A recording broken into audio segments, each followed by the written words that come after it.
คำอันนั้นน่ะเฮาสิเอาเงินเฮาเองนี้ซอยจะเป็นค่าธรรมเนียม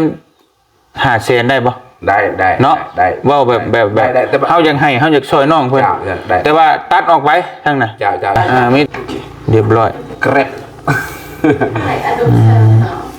ปัก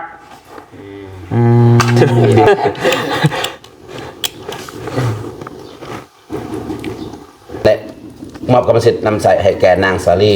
อายุ14 ปีอาชีพไปปูชื่อบ่ปูลูกฉะนั้นคันไปบอลก่อน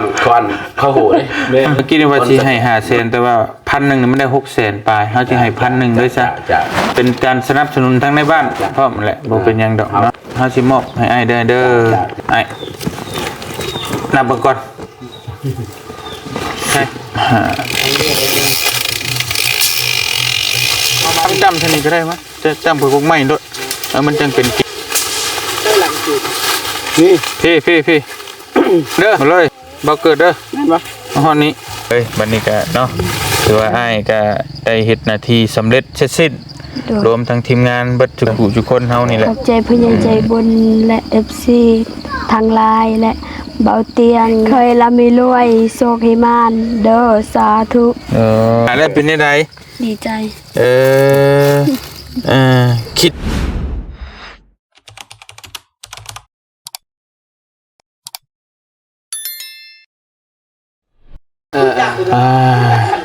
เอาพี่น้องเลยกับทักทายสบายดีพ่อแม่พี่น้องเบอร์สุคนนะพี่น้องเนาะบ่ว่าสิอยู่ในและก็ต่างประเทศพี่น้องกันยินดีต้อนรับกับสู่ช่องบ่เตียงทองชาแนลคือเก่าพี่น้องเอ้ยเนาะเบานุ่งมาฮอดมือฮอดยามพี่น้องเอ้ยเฮาก็สิมาเว้าเรื่องซื้อที่ซื้อทางให้น้องสารีพี่น้องเอ้ยอยู่บ้านทงวายเลยเด้มาเฮือนในบ้านเลยมื้อนี้เนาะพี่น้องเอ้ยบุกมาเฮือนในบ้านเลยมื้อนี้โทษเมื่อนตกบ่เข้าไปในเฮือนเลยบ่สบายดี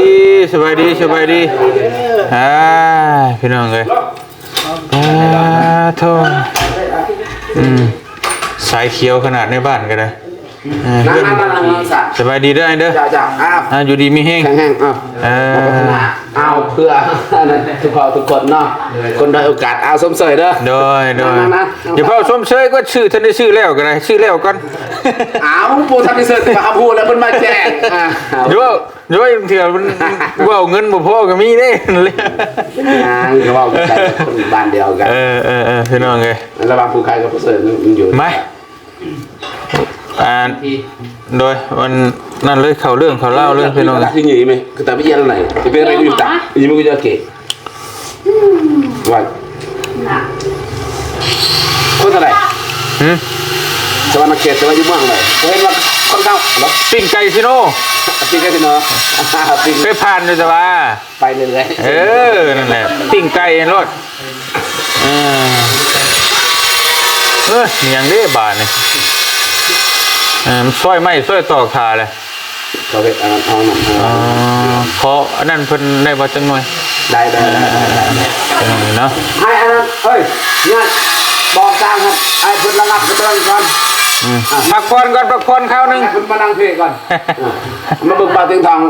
คนเคยซอยเรือคนซักจะมาทั่วประเทศแล้วเคยไปเห็นอยู่บ่โอ้ก็ติดตามได้เลยจะโตเบาอันนั้นแต่งเพลงให้เจ้าเต้พอตัวอีสังละแต่ร่างกายช่วยโอ้ประตูตาบอดนะเบิ้งตะหึงนี่ใช่นี่เนาะเบิ้งตะหึงแล้วติดตาของเท่คนไหนก็แซ่จอยคนไหนก็เถื่อแซ่หมูกองกูจัดโดยพี่น้องเลยก็ไปเห็นหมูก็ไม่ได้อะไรใช้ผู้ได้ผู้ที่จดที่เต็มอันนั้นนี่จุคนนั่นแหละผู้นั้นมือนั้นไพ่เสมือนั้นจ้ามันมี5ในบ้านเฮา5ในบ้าน5คณะพัก5คณะบ้านแต่ว่าผัดเปลี่ยนประจำการเธอว่า3 วัน 4 วัน3 วันผู้หนึ่ง3 วันผู้หนึ่งแนวนั้นก็อยู่ในผู้ที่3ตัวโจสัมภาษณ์จะลงหันโจสัมภาษณ์อันนั้นมันสายสอนท้องมันอยู่ที่2มีผู้หนึ่งอีสายเล็กขาอีกผู้หนึ่งหันนุยไส้กิ่งแก้วผู้นั้นแต่ว่า ก็จะบอกกับบ่แม่นอย่างอันนั้นแนะนำว่าซื้อแต่หันซื้อใส่ยันกุลสนะนามสกุลเป็นห้องคือกันมันไม่อยู่ในห้องในบ้านโดยก็คือว่าผัดเปลี่ยนกันผู้หนึงบ่ว่างผู้หนึงมีเวียกกับผู้หนึงเฮ็ดหน้าที่แทน แม่น โอเคบ่เป็นหยังไผก็ได้ให้พุ่นประหยัดเดี๋ยวนี้สิเปรียบได้เนาะสิเปรียบประชาชน สิเปรียบแบบใด สิเปรียบเฮาอยู่ในคณะภาคคณะบัตรเพราะว่าเฮาออกอันนั้นพอเฮาขาดกันเอาแห่งงานเด้อเขาคนกระเพามามื้อละมันก็พังกับพ่อบ้านมันก็ต้องเว้ย ว่าเขาเป็นพระเพื่อประเทศมันก็ต้องเฮาก็ต้องเสียสละเฮาก็ต้องเสียสละเสียเปรียบโอ้ยโอ้ไม่เสียเปรียบเสียสละเสียสละเสียสละเพื่อลูกบ้านเด้เสียสละแต่ว่าคนกลับมาเสียเปรียบอยู่ในบ้านนั่นเสียเปรียบระหว่างบุคคลต่อบุคคลซะคือบอกระหว่างในบ้านกับครอบครัวใครกับใครความหมาย400 ล้านมันเฮาได้แต่20 ล้านว่าไงความหมายของอ้ายแล้วนี่คือลูกบ้านนี่ได้ไปเฮ็ดเวียกเฮ็ดงานเต็มที่แต่ว่าพอบ้านนี่มีเวียกมีงานหน่อยนึงก็ต้องโจ๊ะต้องหยุดนั่นน่ะมันเป็นธรรมดาบ้านใหญ่คนกลางมาบ่ได้ผักพัดเปลี่ยนแม่อยู่หันในบ้านแนวมันบ่ได้ผักแนวมัน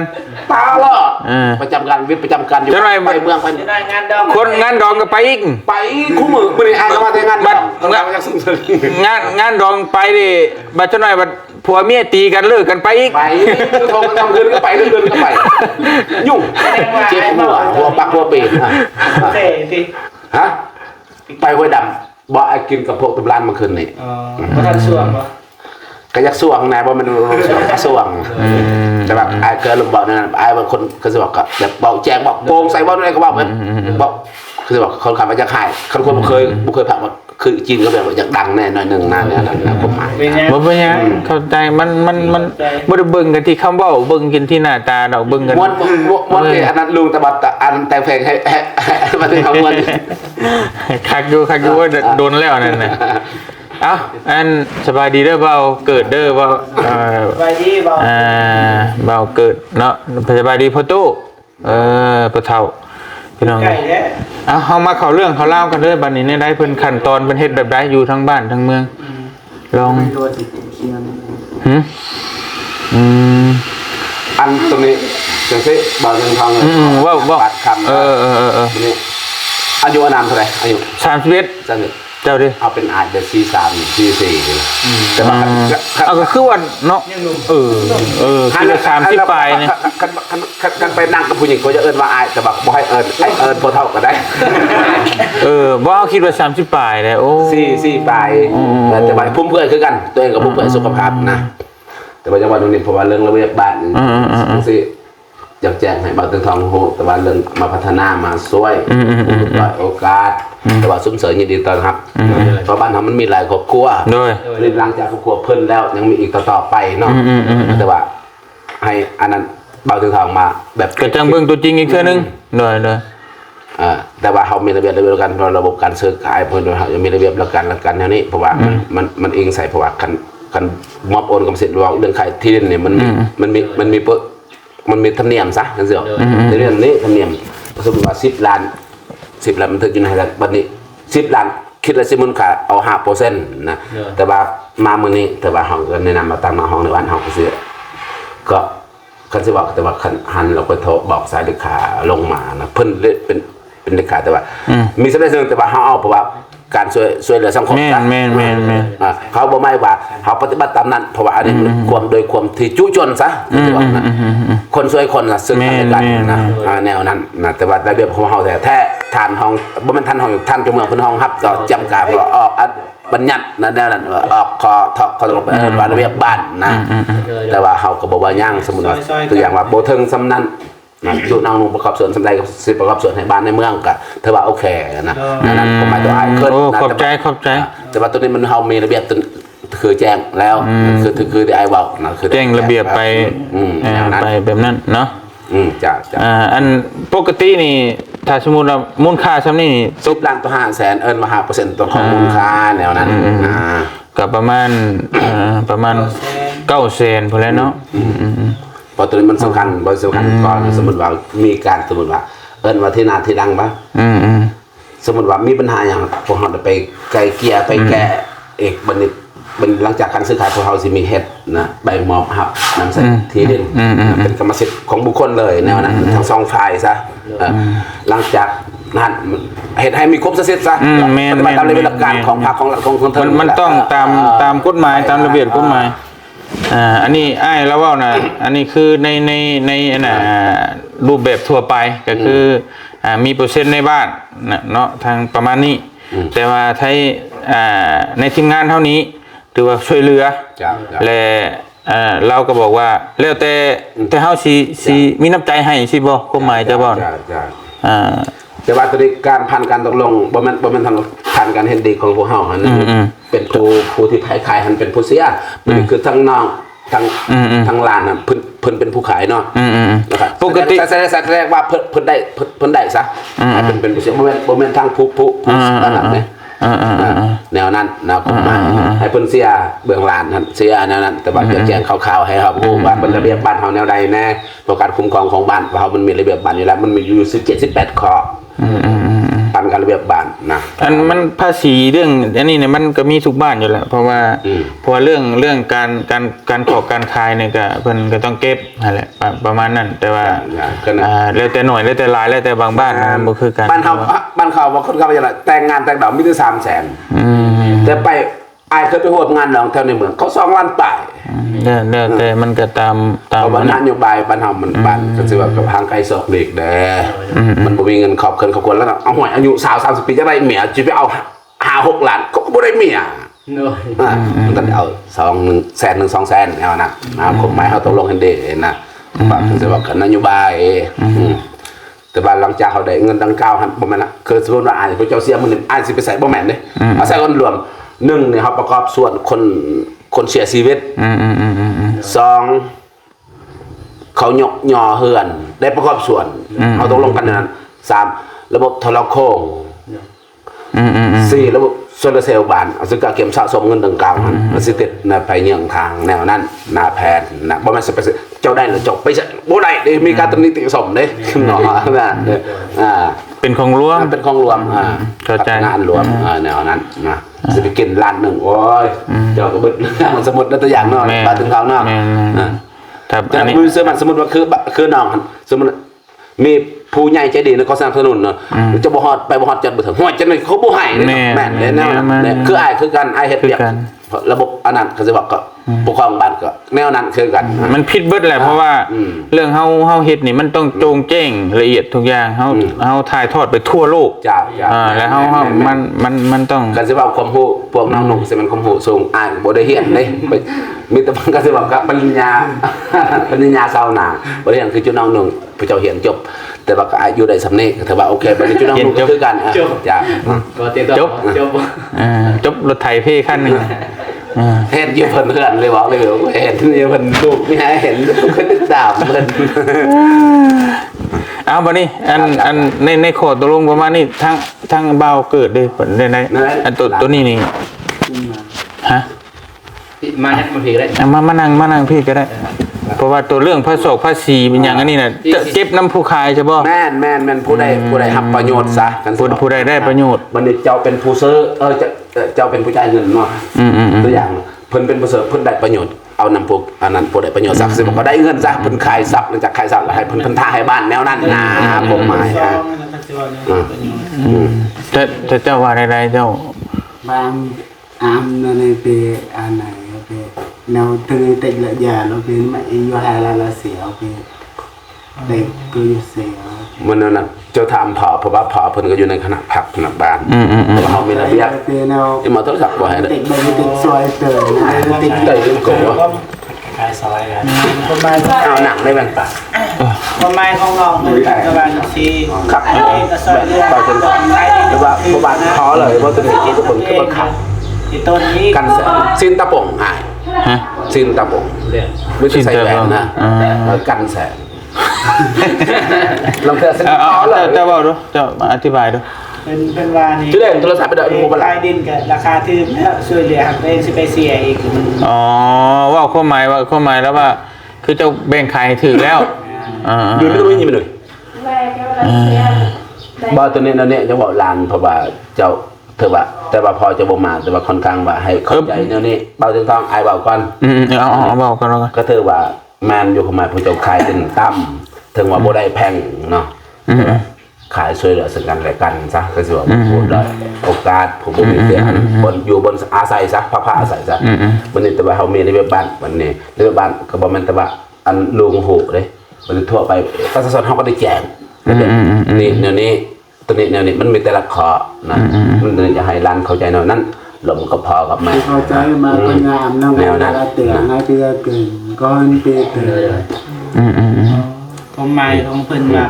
ตัวเองเข้าใจอยู่แต่ว่าพ่อแม่เขาเจ้าของดินนะครับอยากเสีย ว่าไงคือเจ้าน่ะบ่มีปัญหา แต่ว่าพ่อแม่หันเพิ่นก็ แม่น ว่าขายถึกแล้วเพิ่นก็บ่ได้เนาะ เรื่องแบบ บางมันสิโทรหาพอเพิ่นสิเฮ็ดแนวนั้นมันเข้าใจคายก็คายเขาเป็นคนจะจับระเบียบทหารนะ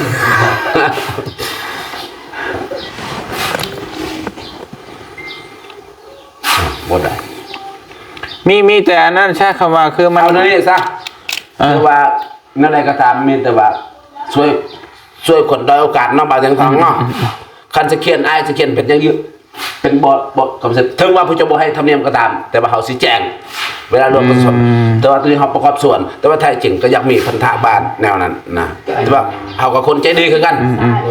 คนช่วยสังคมสังคมสิบอกแต่ว่ายืนคณะทางบริไปทางไหนแต่ว่าเขาสิแจ้งในคณะ เพราะว่าเพิ่นก็บ่แม่นดินเพิ่นนะ มัน นั่นน่ะ ว่า ว่าเขาสิว่าคัดควงสมมติว่าเพิ่นบ่ให้สุดท้ายผู้นี้บ่ได้ มันเว้าง่ายคือเฮาบ่อยากเว้ายากใช่กันเด้ แม่น คือทั้งอ้ายเว้าเกิดนี่ก็แม่นอยู่แล้วเราก็เราก็มีน้ำใจอย่างให้ แต่ว่ามันเว้าเรื่องพ่อเรื่องแม่อีกมันก็สิเว้ากันยากแม่นบ่ล่ะบัดนี้มีแต่ว่าสิว่าได้ๆเนาะพี่น้องเนาะ จะไม่ได้เจ้าได้เว้าแพงนึงก็เบิ่งในอันนั้นเพราะเซาทางออกซะแต่มันสิถึงมันสิเหมาะ คำอันนั้นน่ะเฮาสิเอาเงินเฮาเองนี่ซอยจะเป็นค่าธรรมเนียม500,000ได้บ่ ได้ เนาะ ได้ เว้าแบบเฮาอยากให้เฮาอยากซอยน้องเพิ่น ได้ แต่ว่าตัดออกไปทั้งน่ะ จ้า มีแต่ว่ามันลำบากใจแล้วเราแบ่งดินขายนั่นแหละเรานั่นแหละเฮาสิเอาตัวนี้ให้ซะเพราะว่าถ้าสิแม่นอยู่อยากซอยก็แต่ว่ามันสิบ่อยากให้มันยากนะเดี๋ยวผู้นั้นนี่เดี๋ยวให้มันเว้ายากใส่กันแล้วมันสิเป็นอันยากไปเบิด แม่น เอาให้มันง่ายๆเว้าใส่กัน ก็บ่อยากสนับสนุนเนาะจะไปก็ลำบากไปนำแต่เมือง2 คือเฮานี่บ่ได้หยังอยู่แล้วแต่เฮานี่แม่นมีแต่อยากซอยเงินบ่พอก็ดื่มหาให้มันได้เติมผู้เล็กผู้น้อยให้มันได้ให้น้องเพิ่นนะ ก็สิเจอได้เกิดสังหารเนี่ยคนสวยและสังคมซึ่งมันจะได้เขินพ้น ขึ้นบ่ได้ขึ้นราคาบ่ขึ้นมุ้งราคาเดี๋ยวขึ้นเอาโอเคเนาะทีนี้เนาะแล้วก็เป็นราคาธรรมเนียมหรือค่าหยังก็ได้แล้วค่อยสิให้ทั้งในบ้าน500,000เนาะตัวนี้ก็ทั้งในบ้านเพิ่นก็เห็นดีว่าเพิ่นก็สิช่วยแหละแต่ว่าเฮายันคันบ่เห็นดีคันสิกดน่วงเอาตามเลยแม่จังได๋ครับ แม่นเฮาสิตัดเว้ายากใส่กันแล้วทั้งนี้ผู้ที่ผลกระทบเพิ่นแนวนั้นเอาไปมาผู้เอาไปมาเพิ่นสิบ่ได้ดินได้ร้อนมันแห้งสิอันน่ะอีตนเพิ่นมีแต่นั้นแหละไอ้จดเลยเพื่อบ่เป็นการยากเนาะพี่น้องเอ้ยเอาตามนั้นแหละเฮาก็สิจ่ายให้อ้ายเพิ่นเต็มคือเก่า เขาก็สมก็ต่อสินค้าอะไรคือตัวเหี้ยเฮ็ดบนว่าเท่าใดเอาไปมอบซื้อกรรมสิทธิ์ที่เนาะ แบบมอบแล้วก็ไปซื้อขายเด้ ซื้อขายเมื่อกี้มันอยู่ที่นี่แหละกรรมสิทธิ์ก็แล้วจบในกรรมสิทธิ์ซื้อขายบ่เป็นหยัง เดี๋ยวแต่เจ้าที่เฮ็ดกันแต่เก่าที่เฮ็ดกันไปที่แล้วแม่นบ่ซื้อขายกันระบบซื้อขายไอ้คนนั่นนี่อันซื้อขายแบบซื้อขายแบบเขาจะบอกเรื่องสัตว์สาวสิ่งเขาสิเขียนไปซื้อขายแต่ว่ากรรมสิทธิ์นำใส่ที่ดินเขาสิมอบโอนเลยกรรมสิทธิ์ว่าให้พอตัวนี้เป็นผู้นำใส่เลยซะตัวนี้เท่านั้นเนี่ยนั้นเพราะว่ายังก็ได้ขอแต่มีตาประทับในบ้านยั่งยืนเลยก็ซื้อน้องสลีก็ใส่ซื้อน้องสาลีและซื้อให้น้องสาลี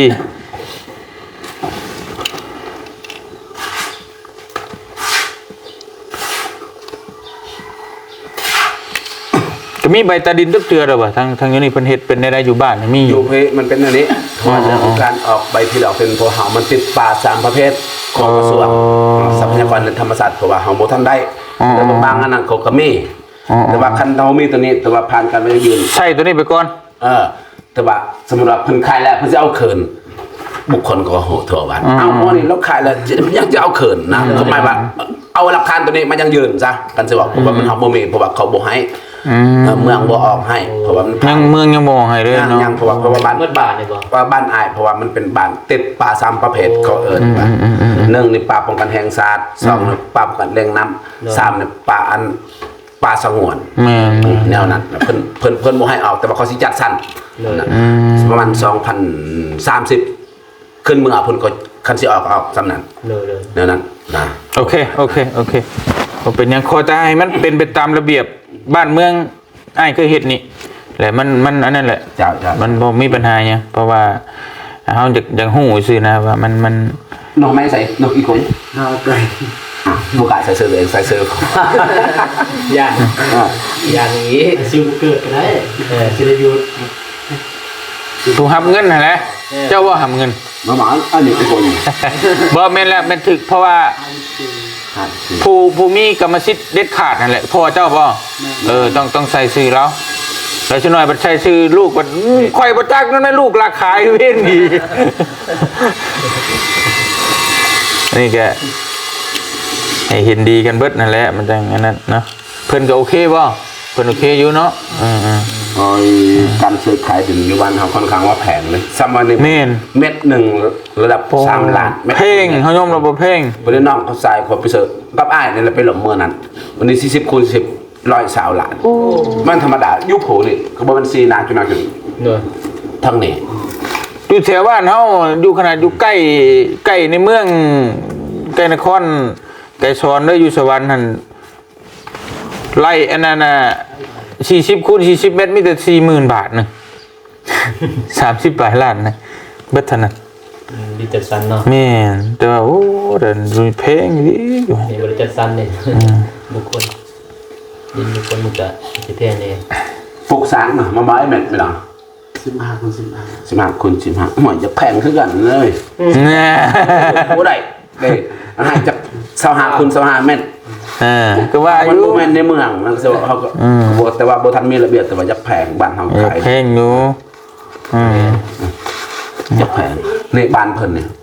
บ้านเก็บนี่เพิ่นนี่คันสิว่าบ้านเพิ่นคือเอิ้นว่าบ้านดินครับแขกอยู่หั่นคันสิว่าเรื่องแพงแต่ว่าโอเค แต่ว่าบ้านเฮาก็ยังมีบ่อนอันนั้นอยู่ดอก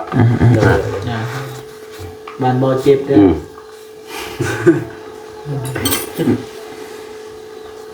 มีแต่จดแล้วแล้วก็แม่นเฮาไปแทกเนาะไปนํกันแล้วเฮา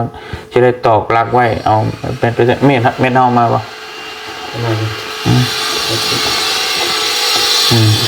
มีพร้อมนี่ พร้อมได้พี่น้องนี่เนาะถ้าก็ไปเทคอะไรแหละเจ้าของมาแล้วก็เอาโลบไปหน่อยนึง รอมาไปทำมันเนาะ ตาดี นางสลีเนาะ เจ้ามีนั่นข้างนี้บ่ชมนกชมนูมีบ่พ่อเฒ่า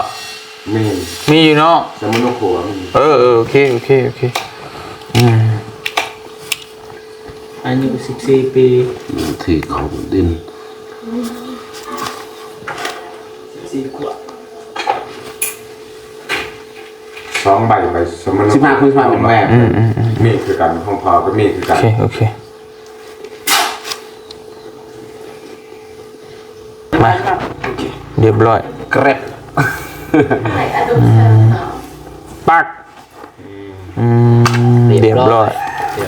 ในบ้านประทับตา ในวันไม่ใช่เท่าตาดำลูกนี่เนาะเพิ่นบอกมันคือทางเมืองก็เริ่มมือทาง บ่มีห้องยาดมผมบ่แม่นเนาะ อยากคือเราแม่น ในบ้านก็เป็นลมว่าซั่น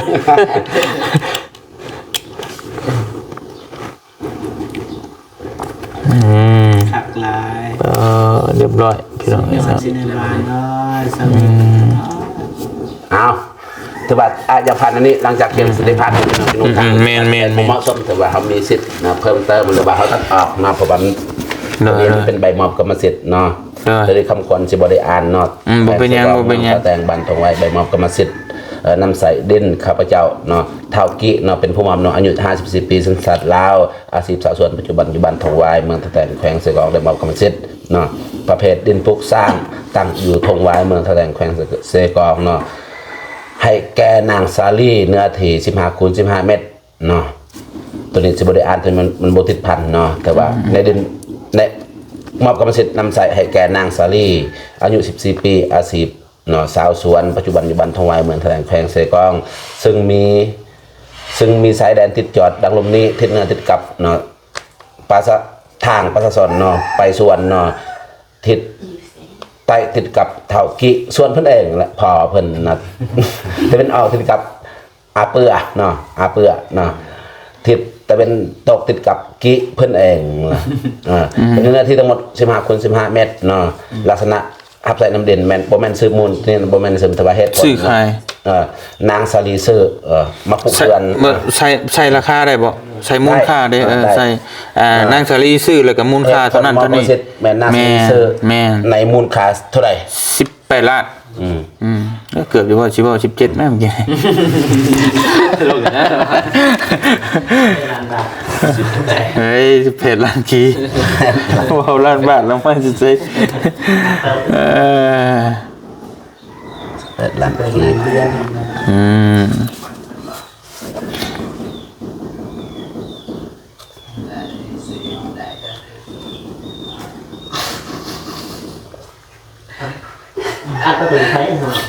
18 ล้านกีบเนาะ โอเค ไม่ได้เป็นตัวหนังสือก็18 ล้านกีบวันนี้ที่ทงไว้นะวันที่30 เดือน 3 25เนาะยังยืนยันในบ้านเป็นผู้ฮับสิทธิ์กับ30 เดือน 3 25พอดีวันที่เนาะมอบอัพกับ30 เดือน 3 25เนาะ โอเค ตัวนี้นะ เรียบร้อย โอเคสบายสำนี้ทางการเยือนจากองค์การ เซ็นแล้วบ่นะน้องเซ็นไปแล้วทั้ง ผู้มอบ ให้ผู้มอบอันนั้นให้นั่นเป็นเซ็น แปะโพแล้วแปะโพนะ ผู้ขายกับผู้ซื้อเซ็น มีเส้นนอกไป อะไรก็ได้นะ เจ้าก็ได้พ่อก็ได้ จะเซ็นชื่อพ่อจะลงก็ได้ เพราะว่าได้ลง บอกว่าลงให้เป็นพ่อได้ แปะโพนั่น ไปปูชื่อพ่อปูลูก พอรับไม่ โอ้เอาไปมาเถอะเอาสิยังตัดโพฉะนั้นคันไปบอลก่อนเข้าหูเลย เบน บอลสแกนนี่ มาหูแล้วมัน โบเบนเลย พวกนี้มันเข้าหู บ่ถึกแล้วเนาะก็บ่เป็นหยังกับลูกรับผิดชอบเอง เป็นตัดมือพอดีมาได้ตัดมือนี้ พอแล้วบ่มาลูกเป็น ก็ได้โบเคียนก็ได้แต่ว่าถ้าจริงคันว่าระบบเรื่องสแกนจะเฮ็ดเป็นเอกสารเป็นระบบสแกนจะแปะโปนเข้าหูเบิด แนวมันแหละเพราะว่าซื้อคือแต่ซื้อพอเส้นก็ต้องพอแล้วแปะไปเส้นน้องปูลูกเอาก็เป็นปูลูกชายแล้วมันเลยสายเลือดบ่ แต่กิอาเวียดที่สั่งอาเวียดบริษัทคนพอจ้ะใส่อาเวียดบ่เท่ากิใส่อาเวียด มีเอาเลยกูแล้วเอาเลย พี่น้องกันนะ แต่ว่าทั้งเบิดทั้งมวลน่ะบ่เป็นหยังพี่น้องครับมาเฮ็ดแบบนี้น่ะคือ ตัวนี้ไอ้แจ้งนี่แต่ว่านาทีนึงกับนาทางมีระยะเนี่ยเพราะว่ามันบ่ได้โหติดกับพวกนี้พวกนั้นนะแต่ว่ามีแต่ว่าระบุตัวนี้แต่ว่านาทีคูณนาทีซะตะวันเพิ่นอยู่ตัวนี้ยังยืนว่าบ่ตัวนี้ถ้าว่ามีปัญหาเนี่ยมาหาอ้ายถ้าว่าอ้ายก็ให้สะโทษเด้อให้อยู่ดีมีแฮงจุนำนงให้อยู่ดีได้มาช่วยประชาชนที่ด้อยโอกาสซะตัวนี้บ่ยากอ้ายมีความรับผิดชอบแล้วเพราะว่าจะให้คันสิบอกก็จะให้จุนงแล้วเพราะว่ามันมี FC ผู้สนับสนุนแล้วเถื่ออันนี้นะแต่ว่าจะให้มาซอยตัวนี้ก็จะดีตอนรับ เพราะว่า แนวนั้นนะ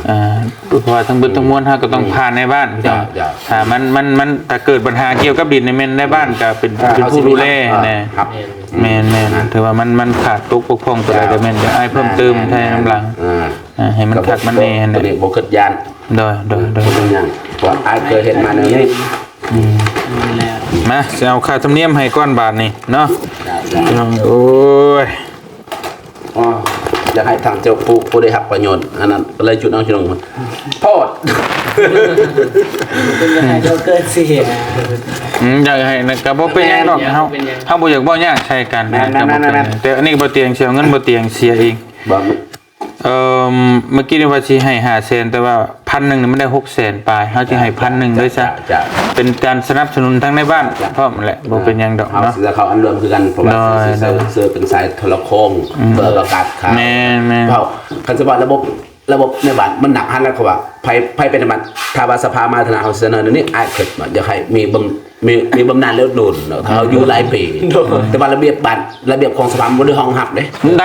ได้อยู่ว่าตอนนี้ยังบ่ได้เงินเดือนบ่ได้มีเงินเดือนบ่ บ่มีเงินเดือนมีแต่ว่าบำเหน็จแต่ว่าอ้ายหั่นแหละไม่เอื้อยจะว่าโอ้ยเจ้ามีแต่ว่ากินแห้งก็แม่นยอมรับว่าเพื่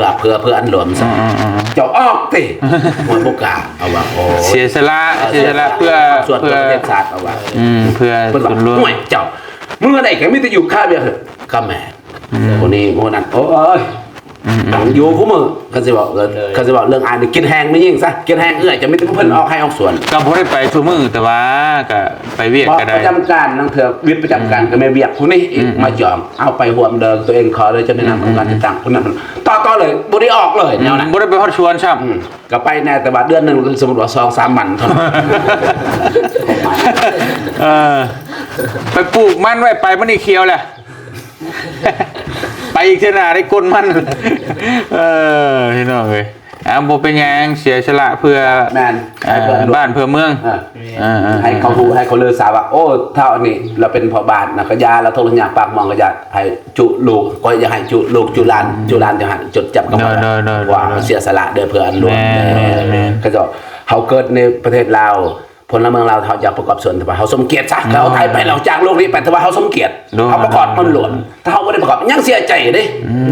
เขาจากโลกนี้ไปแต่ว่าเขาไม่ได้ประกอบอันหลวมแท้จริงเขาจะเป็นทหารบอกคือเขาให้เป็นทหารไปสู้ศึกตายก็ตายสมเกียรติซะแนวนั้นนะใจอายขึ้น ใจคนทำคือกันนะ ชมเชยคือกันไอ้เนาะโดยเอาสันมีแต่เฮาสิมอบให้อ้ายเด้อโดย 1,000 บาทพี่น้องโอ้ยแล้วเป็นงานนะถ่ายรูปถ่ายรูปจะเรียกว่าเราเบิ่งคลิปไลน์ เราจะทายมันอ่าน มากันโอ้ยมาถ่ายรูปมาเอาเด้อถ่ายถ่า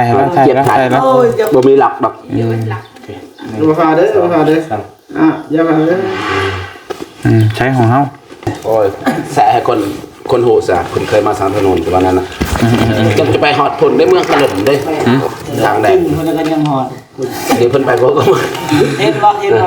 แน่นจะเมื่อบ้านโอ่งบ้านสลุยวันนี้ สู้ซนขนาด มีแต่ว่าเงินคำตัวนั้นเฮาจ่ายอยู่พุ่นบ่หรือว่าตัวนี้ ใบเลย อ้าว ถ่ายไว้ตัวไหนตัว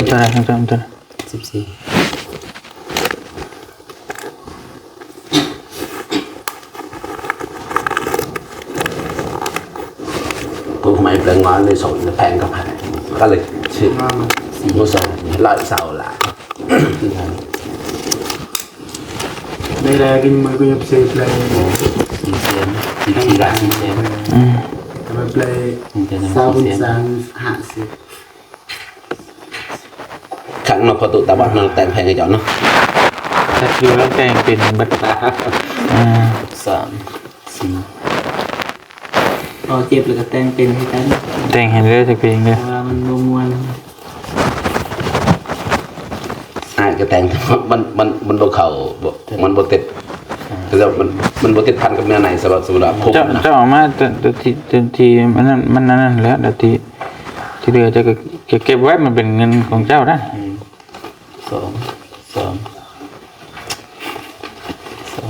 14 ล้าน 4 แสนบ่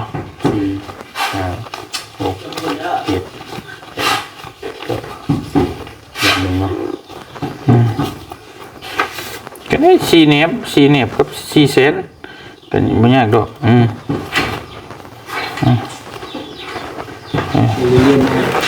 บ่เคยเลย FC บ่ เบิ่งเด้อจ่ายเงินทำให้มันถูกต้องเด้ เขานักก่อน ผู้สนับสนุนจะนายผู้เจ้าสนับสนุนผู้สนับสนุนต่ออีกผู้ได้โอกาสวันนี้เงินน้ำมันเรา 14 ล้าน น้ำมันรถบ่มี ไปบ่มัดจอดบ่ถึง บ่มีนะ เงินเองไหน นั่นแหละ เขาว่าเลย เป็นจังซี่นี่ก็เก็บโฮมเล็กโฮมหน่อยไม่ใช่ 450,000 400,000น้ำเบานุ่ง14ล้าน450,000เนาะ ด้วย23,000 ด้วยโอเคไอ้บ่เตียงเสียของบ่เตียงตื่มใส่บาดนี้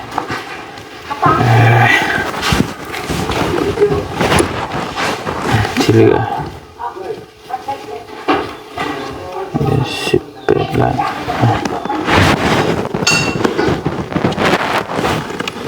400,000ออกก็นั้นครบ8แล้ว นี่สิ นี่ก็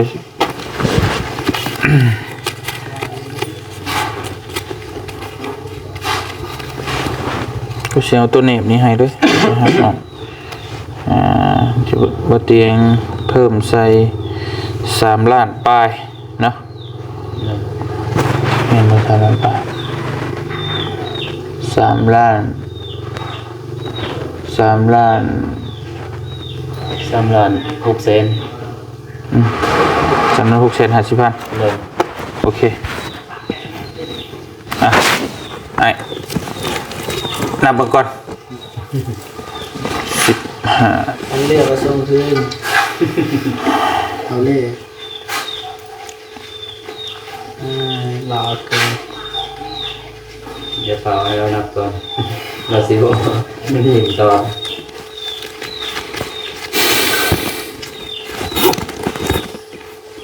เปิดเบาหย่อนๆแบบ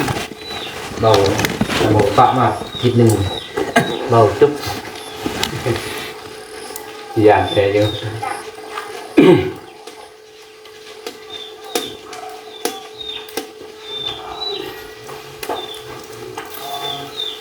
บันนี้ ห้าเล็กเปลี่ยนนะนี่ จะ600,000ไปคุณโลกบุญจะได้เด็ก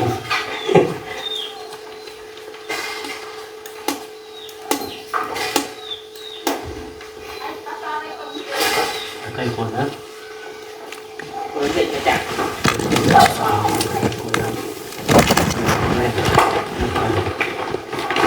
เอา โอกาสหนาวกันไหน ครบเนาะ ถูกปุ่นก็ยังมี โอ หลาย เคพี่น้องเรียบร้อยมาแล้วก็ เดินสาย ครบแล้วก็ไปแล้วบาทเนี่ย เลย ไปเบิ่งที่แล้วบาทเนี่ยเขาเสียเงินนะกับไปเบิ่งท่านได้เทคได้พี่น้องไงเพราะว่านี่เขามาให้ทั้งในบ้านยังจดให้มันถูกต้องยังนั่นน่ะคักแน่แล้วเขาก็จะไป เอาครับมี ไปเทคพุ่นโอเคครับไว้ ชอบสาเดินเนี่ยกบแข็งมันไม่ใส่อันไหนเด้อ ระบุ คือกันยังเยอะ มาจักดอกเดี๋ยวจะไปเฮ็ดให้มาอันถ่ายรูปนี่ ถ่ายรูปภาพกับอันนี้ ถ่ายรูปไว้ในเด้อไปเรียบร้อยบัดนี้เนาะถ่ายรูปให้ห้อยไว้เรียบร้อยแล้วขอตัวไปพุ่นก่อนเด้อเดี๋ยวมันค่ำมันมืดได้เด้อ จ้า เดี๋ยว วันนี้อาจจะว่าตื่นในนี้เด้อหลานมันนี่สิ่งที่ผู้จะอันนั้นจุน้องนุ่งเพิ่นได้สนับสนุนเพิ่นได้ซื้อให้บัดนี้เพิ่นจะไปปักหลักเท่าไรก็ไปให้ผู้เจ้าตรงกันซะบ่ให้มีปัญหาสมมุติ15เมตรเจ้าอันนั้นโดดหลักอยู่หั่นนะหรือว่าเจ้าสิมีนโยบายแบบเพิ่มขึ้นแม่เป็นเจ้านั่นน่ะ 16 17เนาะคืออยู่เด้ แต่ว่าบ่จะให้มีปัญหานี่พอระบบการซื้อขายพอเพิ่นก็ได้เสิร์ชได้ โดย เพิ่นได้จับบ่ให้สมมุติว่าเอา15มัน14จะมีการตกเที่ยงนี่ยันนี่มัน5นะ15กับ15หรือว่าจะเพิ่มขึ้นก็แล้วแต่จอยตนเพิ่นนะแนวนั้น ลื่นได้เนาะจะลื่นบ่ได้ ลื่นได้รุดบ่ได้ ลุดบ่ได้แต่ว่าลื่นได้การช่วยเหลือแนวนั้นเด้อ เห็นดี เด้อล่ะเด้อโอเคบ้านถึงทางนั้น ขอบใจได้อยู่ดีมีแห้ง จ้ามาสนับสนุนเด้อทนายว่า ได้พี่น้องเอ้ยในบ้านเพิ่นก็ให้คำแนะนำดีเนาะตอนรับเป็นอย่างดีไปชาในนั้นเด้อไอ้เด้อเอาจิบไปพุ่นก่อนยันมันค่ำมันมืดนะไปมาตัดภาพมาพี่น้องเอ้ยบ้านนี่บูเลยบูสิห่าวขนาดนะประตูเนาะแล้วดีใจได้ทีใหม่คุณน่ะ ตัดเลย สูงพี่น้องเอ้ย ประมาณ2เมตร แม่นมันก็ดีบ่ต้องถม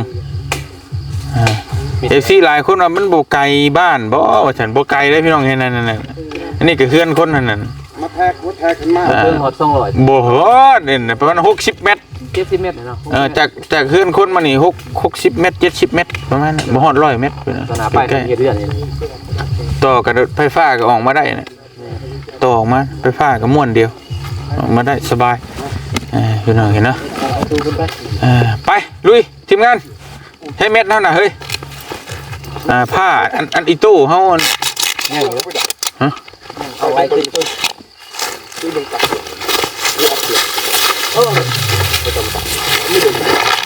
ป่าไหม้บึดเดี๋ยวพี่น้องเอานั่นนี่ เขามาทำไรแค่พวก ฮะฮะ เชื่อมมาทางกลางนี่แหละคอยว่าล็อกปัญหาคอยว่ามันไม่ได้เจ้าคุณบอกทำตัวนี้เขาบอกให้แล้ว ใส่ คอยไม่ได้เจ้าไม่เขา ไม่เขานี่นะ เป็นยังไว้ไม่เขา เป็นคนเบาเกิดรวมหัวตะกี้เนี่ยเป็นไมโครโมเกิดเพราะว่าอย่างโมเกิดเลยเอานี่นำไปจับมือปุ๊บ กระรังกระรังไอ้แฟนใจนี่แหละไปพูดจะได้แฟนกระรัง เดี๋ยวแป๊บนึง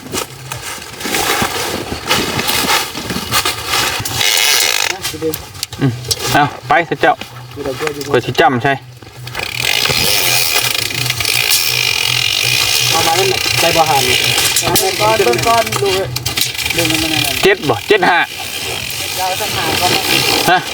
มัน7เมตร50เลยเอาพอดีเลยเอาจำเลยแล้วก็เอาไปอีกชั่วนึง7เมตร5ป่ะ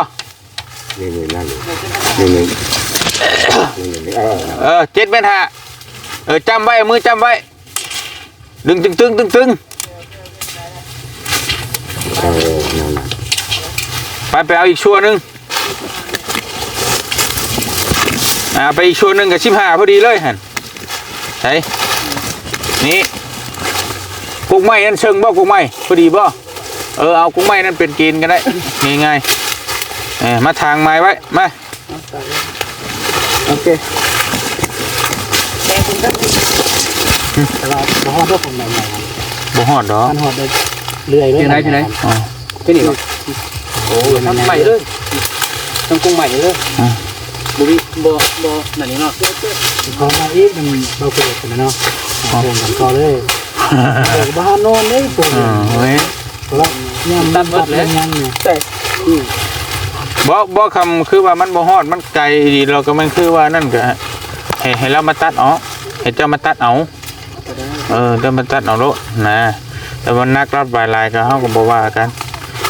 คือขอซะในเขตใกล้นี่แม่นให้เรามาตัดเอาไปขายไปยังก็แล้วแต่เจ้านะในเขตน้ำอ้อมเนี่ยบัดคิดเห็นกันแล้วบัดปลูกเฮือนปลูกชาน ลมพัดมา แต่ว่าอยู่ในวงนี่เฮาก็ตัดเอาเฮ็ดเฮือนให้น้องเพิ่นนะซั่นซะแต่ว่าคือเราจะเทมให้จักลำได้ก็บ่เป็นหยังเนาะ น้ำใจ ใจดีดอกเว้ย เห็นเพิ่นแทกแต่ปุ่นบ่ได้แทกแต่เลยตามเกณฑ์บ่แม่นได้แต่ปุ่นก็แทก บริแทกแต่คิดอะไรเนาะคือแต่นี่เด้อ ประมาณนี้แหละเพราะว่ามันจังได๋มันก็เจินอยู่แล้วนั่นน่ะเจิน หญ้าวินประมาณ2เมตรปกติกุลีเคยซื้อดินดอนเนี่ยหญ้าวินเนี่ยคือคันมี อ๋อนี่มันก็เป็นดินเฮาคลายต่างๆเลย นี่แหละประมาณนี้ก็ได้แหละมังนี่ได้ เอาเป็นเล่นก็ได้ซะ เม็ดนึงเข้ามานี่มังนี่ซะให้มันไปเชิงกุ้งไม้หั่นดิไปเชิงต้นไม้หั่นเอากุ้งไม้หั่นแล้ว ใส่ไม่แน่ใจมันนอนใส่ เพราะว่าตัวนี้อันนั้นมันก็แล้วเฮาก็นั่นอยู่แล้วนี่เฮาเจินลงไปให้มันเป็นอันนั้นอยู่แล้วแม่นนะมีแต่มันนี่คนนี้ เอาปะมาเข้าหลัง สิเป็น ทางนี้เลยเก็บ เฮาบ่ได้แทกจังซั่นเฮาแทกทางนั้นก่อนมันสิซื่อ แทกนั่นก่อนแล้วก็ อันคือ ไปพัง ว่าเบื้องนี้มันโค้งให้มันนี่เด้ เย็นดินมันย่อยเลย ย่อย ไปแม่ดินย่อยไปแทกพุ่นไป แทกบ่ดันก่อน แทกยาวไปพุ่น เราต้องตั้งหลักตรงนี้ก่อนมัน ไปแปด แค่รีเสิร์ชโอ้โหจะหน่อยมันอันนั้น เอาสิบ่ว่ามันซื้อซำใดหั่นดิ โอ้โห ว่าไปแทกเบิ่งนั้นก่อนมา จริงๆเขาแทกเต้นขึ้นไปแล้วก็เขาก็ไปยืนหันแล้วก็แทกมาแทนว่ามันคือสำดาแม่นเฮ็ดแบบนั้นนี่เอาไป ต้น แท ไม้ ก คือ หัน เบื้อง ก่อ นั้น น มันบ่ซื้อ จ้าแล้วกินอาเปมันไม่ได้แต่ไม่จ้ามาเอ็มแมท ปล่อยหูไป ไป ไปเดี๋ยวหูก็สุดเรื่องเนาะ น้ำบ่เจ็บนี่หูวัด ของเท่ทางได้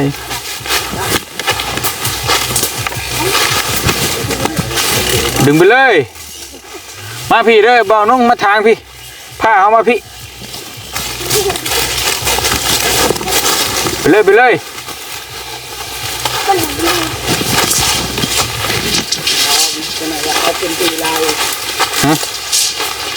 เอาจ้ำท่านี้ก็ได้มั้ยจะจ้ำเผื่อพวกไม้ด้วยมันจังเป็นเกณฑ์เอากุ้งไม้นี่เป็นแดนเลยเป็นมาตรฐานบ่ลูกหมาเด้อ เลย ไป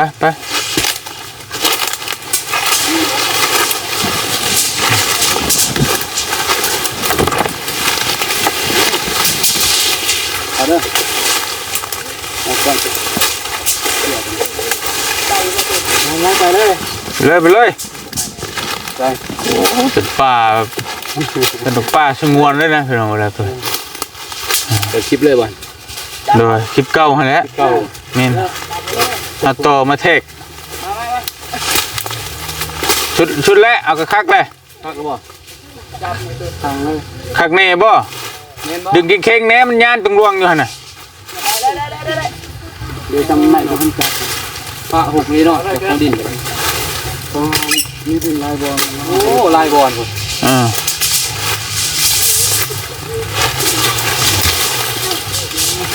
ทางไปเลย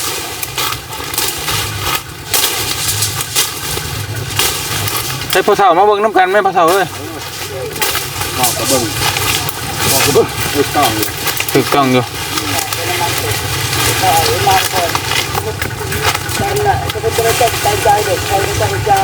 เด้อบ่ติว่าเด้อเพื่อเด้อ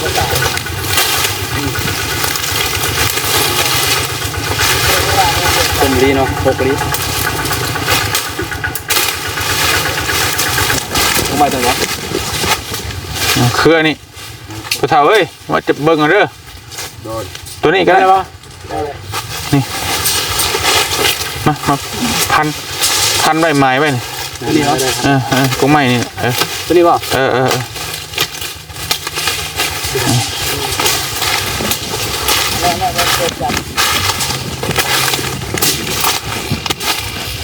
บ่ฮอดแต่คงใบใหญ่นั่นโอ้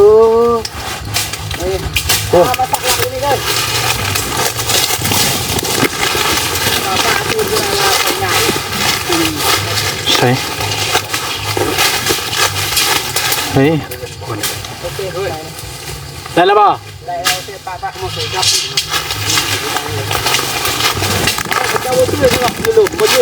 ฮะ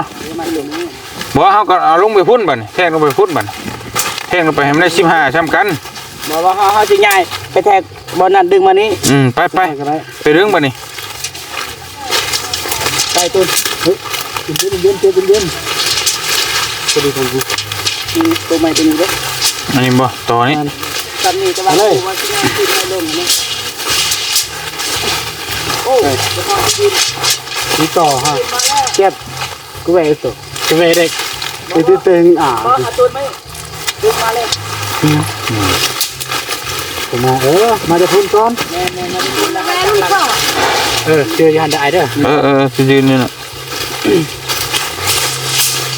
ดินมันย่อยนะ มายืนมาเขา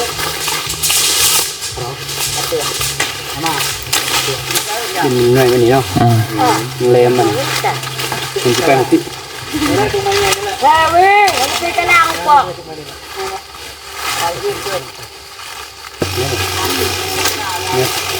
ง่อย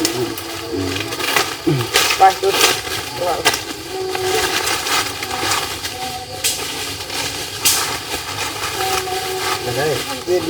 หมาจะมันตักกูเป็นหมาหมอก่อนนี่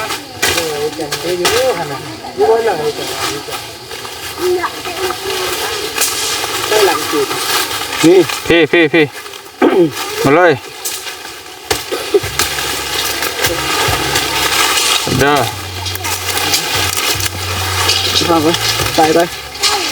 ไป โอเค ประมาณนี้นี่ สักเลยลักเลยดิ มานี่เลยมาขุดไว้เบิ่งน้ำกันเด้อเบาเกิดเด้อ แม่นบ่ มาหอนนี้มันย่วยไปแบบนี้นะ แม่น ถ้าได้ชึงเนาะแบบนี้คือสิคักอยู่ เอาเสื้อ เนาะ ฟางมายังเหนื่อยเนาะนี่มานี่ตึกไปพอละ ดินมันอยากย่วย มันหน่วยเด้ ชื่อลงไปนี่พอดีงาม ยาปั๊มเป็นอันนี้เอาตามนี้แหละให้มันตึกต่อไว้ผู้นี้ได้ต้นผู้นี้ แม่ว่าป้องหยอดมีจ้ำก็แต่ นี่เนาะ เอาป้องหยอดแต่ตอนนี้หลับเป็นกระดับเป็นหนึ่งก็นี้เป็นหนุ่มหยอด เดี๋ยวเสื้อกัน ไปโอเคเรียบร้อยแล้วพี่น้องไอ้แท้กันทีเรียบร้อยเนาะ วันนั้นไปดูจัดแล้วอีกจะมักทำได้คอยทางได้ ทำแบบ ทางทำไม้ไว้เนื้อ มานี่ทางขึ้นทางลงนี่ซะพี่น้องเนาะไม่ไม่ลายหรอกไปเฮือนหลังหนึงพอดีเลยเอาไม้นี่เลยโอ้คักเอา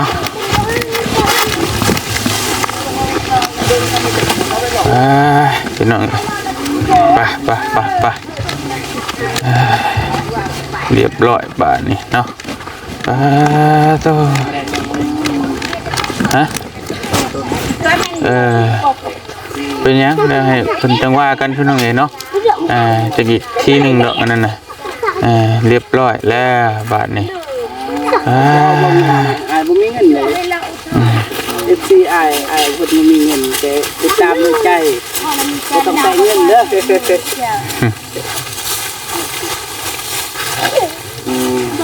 มาจำเงินดดก็นี่ปัดอันนี้ปักเหลืองเด็กปัง โอเคป่ะแต่ละคนทั้งสองกำสองพายโอเคเลยเนาะ โอเค พี่น้องเลยมีแต่ว่าแล้วแต่ต่อไปก็จังบริบัติเอาหรอกอันนั้นจังว่าจังเฮ็ดกันพี่น้องเนาะ โดย แต่อีเจ้ามีว่ายังไม่จับมันไม่พอ หลายอย่างหลายแนวอยู่ต้องหาทางต่อไปดอกนะเรื่องใหม่เรื่องต่อต้องตัดลงอันนี้ เป็นมาเป็น ยังที่เนี่ย มารับมาแดงสอบ ยังที่เนี่ยอย่ามันเป็น ฮะเฮ็ดอะไร เล็กน้อยใต้เลย บอกไปเลยบาแม่ เนี่ย บาแม่บ่เคยอยู่เด็ก เขาใส่ ไปทาง กระบอกก็ไม่บอกงี้หมดก็เขาไปส่วนกับ มีคนตาย เขาไม่เคยทิม แกไปอยู่ ยังบริวาร เขาไม่เคยทิมดู บริวาร เขาทรงสการในยังเด็กหน่อยที่ไงเขาแก เป็นยัง ตั้งเขาไม่เคยส่วนกับ เป็นยังมาหน้าเบาเจ็บเนาะ อันนี้มันเป็นสวนกาแฟเก่าป่ะส่วนกาแฟเก่าเขาไม่ได้อนามัยมันลายบ่ทันก็เลยเขาปะ เลยเนาะ ไอ้ตัวใหม่ตัวเก่าหันปะเลย โอเคดูเรื่องแป๊บนึงไปสามีแต่จบเป็นที่เรียบร้อยพี่น้องเอ๋มีแต่ขอมุกขอบใจทางเบาเกิดได้ลายเนาะที่ว่าแบ่งดินให้ทางน้องสาลีเฮาพี่น้องพอได้อยู่ได้เช่านี่แหละแล้วจังค่อยบริบัติพัดถูเอาบาดนี่ค่อยทางค่อยหยังเนาะโดยจัดการได้อยู่ด้วยซำนี่ ได้อยู่ ทางเองนะบ่ได้ทางให้เลยเมื่อยล่ะพี่น้องเอ้ยทางแล้วเฮาจังว่าการเรื่องไม้ใหญ่ๆนี่ก็เพราะว่าเฮาก็ต้องสิได้ตัดออกถ้าจะปลูกเขื่อนปลูกชานก็มันบ่ได้เลยพี่น้องเนาะแต่กกไม้ใหญ่มันก็ย่านนั่นแหละเดี๋ยวมันหักทับเพื่อนทับซานแต่มันมีสวนกาแฟมันมีกกต้นกาแฟพร้อมแต่ต้นกาแฟเฮาก็สิเอาไว้พี่น้องเอ้ยอันนี้ก็เจ้าของที่ดินแปลงนี้เนาะ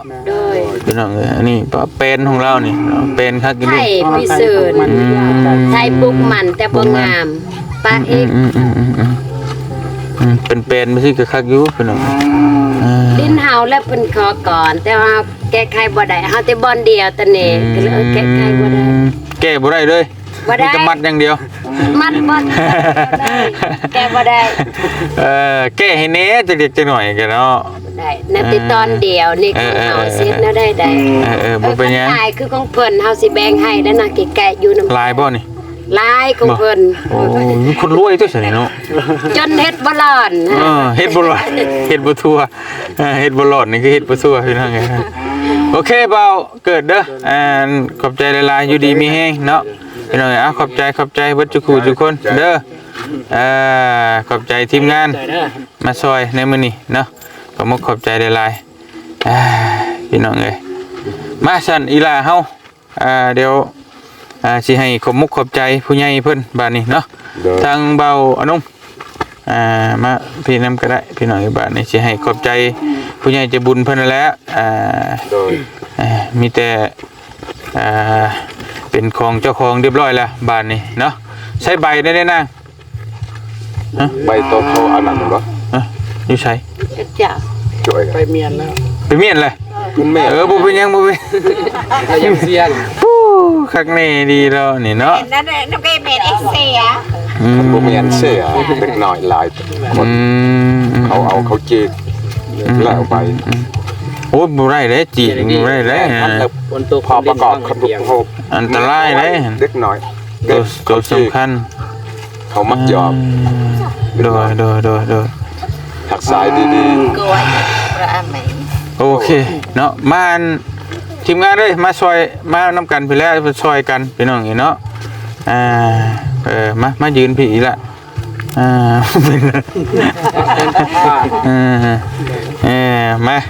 มายืนน้ำกันๆเอา สิให้ขอบมุกขอบใจเพิ่นเด้อ โดย พี่น้องเอ้ยเอาอีนางตั้งเบานุ่งพี่น้องเนาะก็มีผู้ใหญ่ใจบุญกับหลายท่านเนาะทั้งเบาเตียงเนี่ยเพิ่นก็ผากมาผ่านทั้งเบาลี่พ่อแม่พี่น้องเอ้ยแล้วก็ผากมานำเบาเตียงแน่เนาะปุละพันบาทปุละ500 บาทเบาเตียงก็ซื้อเครื่องให้น้องเพิ่นก็ยังเหลือเงินประมาณ3 ล้านปลายพอดีเบาเตียงก็เอาเงินเบาเตียงจกใส่น้ำใน600,000 กีบอยากให้น้องเพิ่นได้เนาะเพิ่นบ่พอพี่น้องเอ้ย เข้าใจ แล้วก็ทั้งไอ้ใหญ่ใจบุญเพิ่นฝากมา23,000 บาทเนาะเพราะว่าดินมันประมาณ 30,000 บาทพี่น้องเอ้ยและค่าธรรมเนียมหันบ่เตียงให้ในบ้านเพิ่น1,000 บาทประมาณ 30,000 หรือว่า 31,000 บาทเนาะพี่น้องเนาะทั้งเบิดทั้งมวลเอามาเลยได้ป่ะเนี่ยจะเป็นต้องได้ลบคนนะพี่น้องเลยผู้เจ้าที่เพิ่นมาเลยเจ้าทินมาเลยมาเลยผู้ต่ำมาเลยเนาะเอาลบมาโอเคพี่น้องเอกรถอีตอกอีแตกผ่านไปแล้วเมื่อกี้นี่เรียบร้อยพี่น้องเฮากะสิมาให้ทั้งน้องเพิ่นขอบบุญขอบคุณหรือว่าขอบมุกขอบใจเนาะทางผู้ใหญ่ใจบุญเพิ่นเบิดสุขุสุคนหลายบัดนี้ก็เนาะถือว่าอ้ายก็ได้เฮ็ดหน้าที่สำเร็จเสร็จสิ้นรวมทั้งทีมงานเบิดสุขุสุคนเฮานี่แหละเนาะเบาเตียงเบานุ่งเบาเจ็บเบาตูนแล้วก็น้องมิมานำกันสู่ซนซอยกันจนได้ฮอดมื้อนี้เนาะดีใจบ่ได้ทีใหม่แล้วบัดนี้ดีใจ พี่น้องเอ้ย เห็นอกเห็นใจก็ตั้งดีที่สุดแหละ ฝากขอมกขอบใจผู้ใหญ่ใจบุญเพิ่นเด้อเพิ่นฝากเงินมาทางอ้ายนี่นำเบานุ่งนี่พี่น้องเอ้ยก็เงินเพิ่นก็ตื่มกันก็บ่พอดอกบ่เตียงเงินบ่เตียงตื่มใส่600,000 กีบพี่น้องเนาะฝากขอมกขอบใจนบมือเว้าใส่เพิ่นเด้อน้องเด้อ ขอบใจผู้ใหญ่ใจบุญและ FC ทางไลน์และเบาเตียงและเบานงเบาตูนเบาเจ็บและเบาแม่ที่สนับสนุนน้องขอบใจหลายๆความไข่อย่าให้มีเวลามีรวยโชคให้มานเด้อสาธุขอเท่า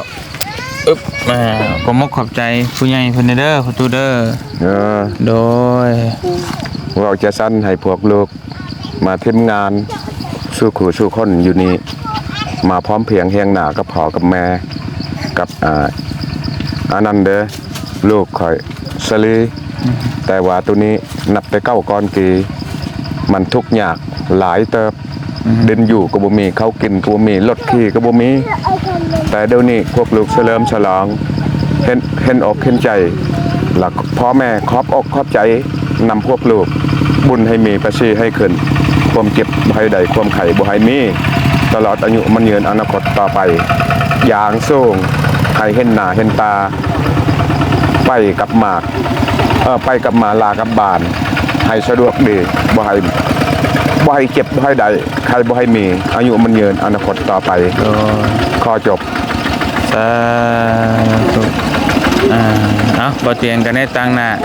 เนาะทั้งน้องเพิ่นแต่มื้อนี้ก็ต้องขอบมุกขอบใจขอบบุญขอบคุณเบิดสุขทุกคนเนาะผู้ใหญ่ใจบุญว่าสิฝากเงินมาผ่านช่องทางบ่เตียงแน่ฝากมาผ่านบ่ลีแน่ฝากมาผ่านบ่าวนุ่งแน่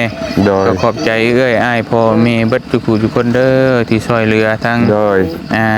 น้องสาลีในมื้อนี้เนาะก็ขอให้อยู่ดีมีแรง สุขภาพแข็งแรงบุญคำน้ำสู้บุญคำน้ำทรงเนาะปรารถนาสิ่งใดขอให้ได้สมความมุ่งมั่นปรารถนาทุกสิ่งทุกประการเนาะนอนหลับก็ขอได้เงินหมื่นนอนตื่นก็ขอได้เงินแสนแบนมือมาขอได้แก้วมณีโสด โดยเยี่ยม ให้มาพา โอเค ให้อย่าให้มาเบียดได้เกลียดจังไรอย่าให้มีมาใกล้บ่ให้เสียธุรกิจการงานใดๆก็ขอให้เจริญรุ่งเรืองในหน้าที่การงานตลอดปีและตลอดไปเนาะสาธุเด้อ บุญ โอ ให้ เค มี เรียบร้อยบัดนี้ เรียบ เนาะ ร้อยโดย ได้เป็นของเจ้าของแล้ว ได้ เนาะพี่น้องเลยดีใจอยู่บ่ประตู ดีใจดีใจแต่หัวใจบ่ได้ใหญ่ซ้ำนี่ บ่ได้ใหญ่ซ้ำนี่มันกระเท่าไปเลยจักมือใดมันเป็น ดีใจเลยเนาะ ดีใจเลยคือว่าบ่เจ็บบ่ไข้บ่เป็นตรงนี้ตรงนั้นตาอยากบอดแน่กับเฮ็ดได้เห็นหุ่งเลยเดี๋ยวนี้ ตาบอดก็เห็นหุ่งเลยได้ที่ใหม่เลย ได้เด่น โอเคอีหล่าแล้วเป็นยังไง ดีใจ คิดอยู่บ่ว่าอ้ายสิซื้อให้ได้ครั้งแรกทำอิดคิดอยู่บ่คิด บ่ อ้ายพาหาที่หาทางนี่บ่มั่นใจว่าสิได้แม่นบ่ แม่นดินแพง ดินมันแพง แม่น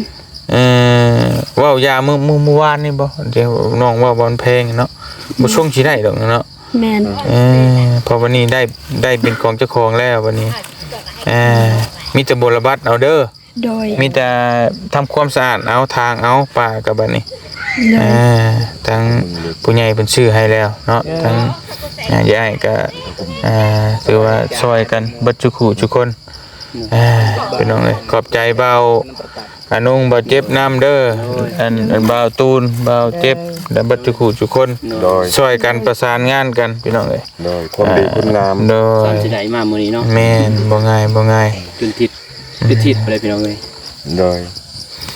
ไปพี่น้องเอ้ยมีเฮาก็มีแต่สิพากันพักผ่อนก่อนบัดนี้บุกมาบนมือเว้นเพื่อสิได้ที่ไร่ทางเนาะไปจ้ะพี่น้องเอ้ยเนาะขอขอบใจหลายๆเด้ออยู่ดีมีเฮงสำเร็จแล้วพี่น้องเอ้ยเนาะที่น้องซาลีพี่น้องเอ้ยบุกปืนกันมาหลายมื้อประมาณอาทิตย์นึงบุกหาที่ที่สุดก็ได้ แม่นตัวจริง เก่งหลายตบมือชมเชยบ๊ายบายพี่น้องเอ้ยบ๊ายบายสำเร็จแล้วบัดนี้เนาะ พวกลูกก็ให้สร้าง